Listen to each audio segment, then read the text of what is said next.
Bismillah, wassalatu wassalamu ala rasulillah, wa ba'd, assalamu alaikum wa rahmatullahi wa barakatuhu.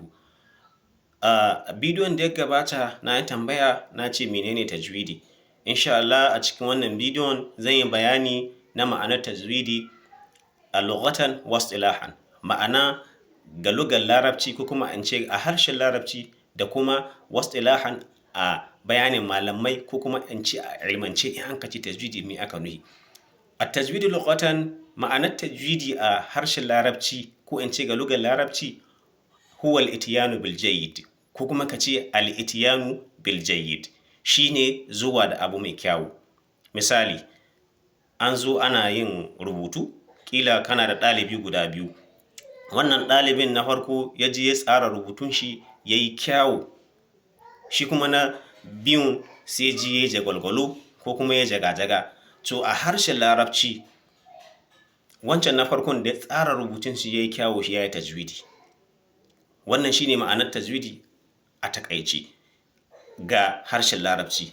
Wastilahan shi kuma ga bayanin malamai ko in ce a ilmance, ilmun yu'rafu bihi, wani ilimi ne wanda ake sani da shi ko kuma ka ce wani ilimi ne wanda zai taimaka maka ka san i'ta'u kulli harfin haqqahu, yadda za ka ba kowane harafi haƙƙinsa wa mustahiqqahu da abin da ya cancance shi.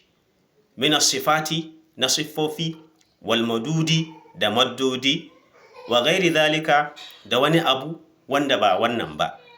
Ka tarqiq kamar tarqiqi wa tafkhim da tafkhim.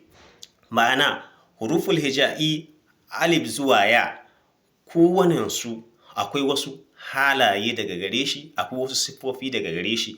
So tajwidi abin da yake so ya koya muna ya za ka ba kowane harafi daga cikin waɗannan haruffa na huruful hija'i haƙƙin shi. Misali, idan muka ɗauki wannan tarqiq da tafkhim ɗin, tarqiq abin da aka nufi da tarqiqi shine mi sirirantawa, harafi ka yi mai siriri.